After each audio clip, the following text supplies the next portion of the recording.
The vice president was on hand after the debate to, of course, defend Joe Biden in his record and also to some extent on the debate stage. So first of all, she's been asked about sort of the narrative coming out of it, about the possibility of him being replaced, and here's what she had to say.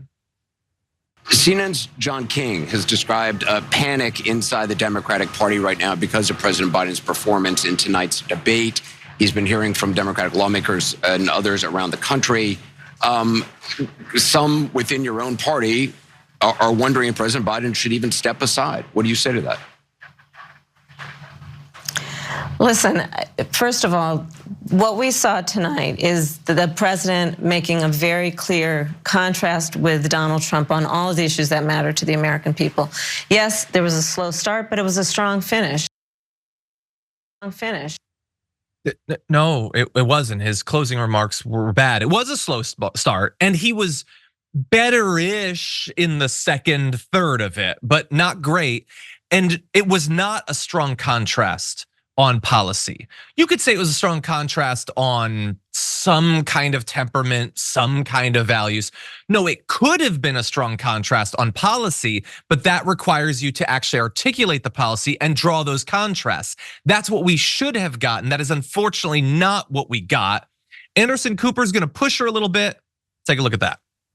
Democratic lawmakers watching the debate were worried about the president's performance. One said it was a disaster, another called it a train wreck. Those are Democrats especially worried that Biden did not punch back on Trump's lies.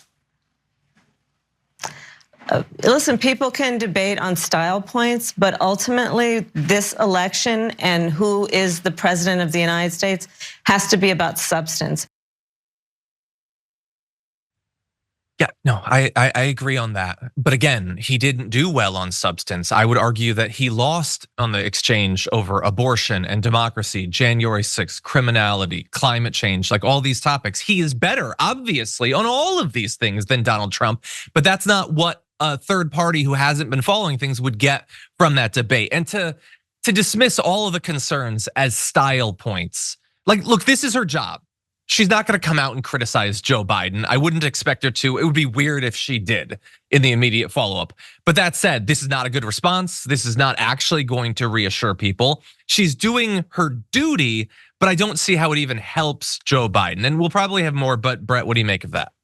Listen, I love that she was like, it started very weak, but it ended very strong. What do you mean? Like, it started out looking like he was going to bleed out his ears and throw up on his chest.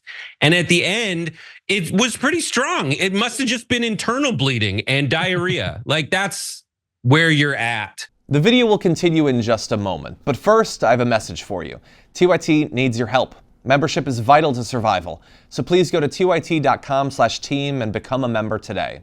And I don't begrudge Kamala Harris for that. A, she lost to the guy, Donald. She lost to Joe Biden. And B, like, that's her job. Gavin Newsom's out there going like, hey, I got to stick with him. We don't just go back down after debate. And that's their job. Okay, great. Yeah. That's their job to do that as surrogates. It is still your job as a person in the world to and a democratic strategist to gauge whether the surrogates and the candidate have what it takes to overcome what all of us watching know for a fact was a horrible debate. I just need to say this last thing about it. Most of the time when people watch debates, you, me, everybody, you watch it and you're like, at the end, you're like, I don't know who won and who lost. I don't really know what happened. I know the parts where it's like watching a Shakespeare play. You're just like, oh, I understood that. Oh, I understood that thing. And now he made a silly face and now I'm laughing. I don't understand the words. This was very, very, very, very clear. And so no matter how much they're trying to gaslight us into thinking it was dope, that is just BS. What they can point out, like Gavin Newsom will later, is that the economy is doing well relative to developed nations. He's a good administrator, but is that enough in today's, entertainment/political climate? Yeah. Look, I'll be hard. I've been hard on Harris in the past if she tries to throw her hat in the ring, I'm going to oppose her. But of everyone, I don't expect her to be any more critical of him than she was.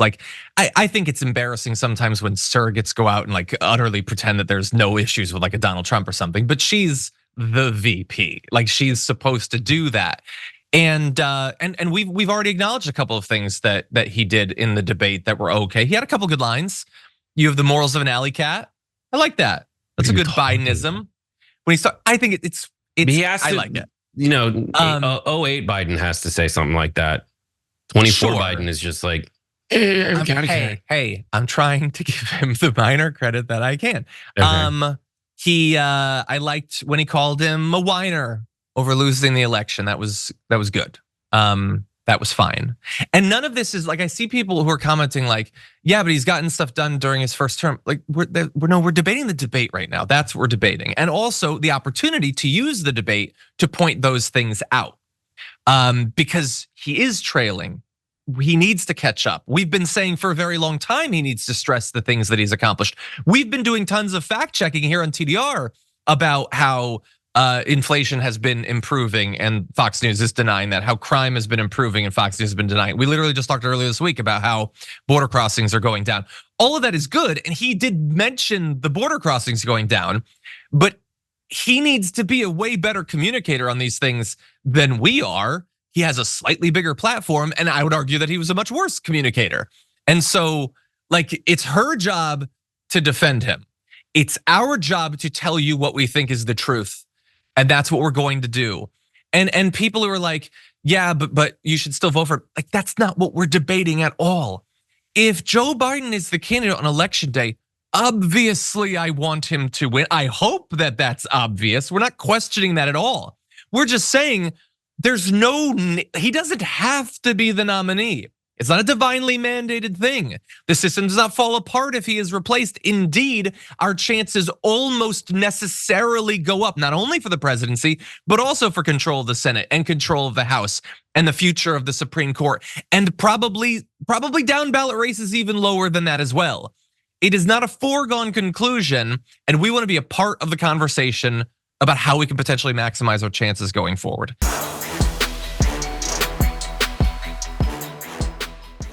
When you click the join button and become a tier 2 member, you get access to all of our weekly top 10 lists. What are you waiting for?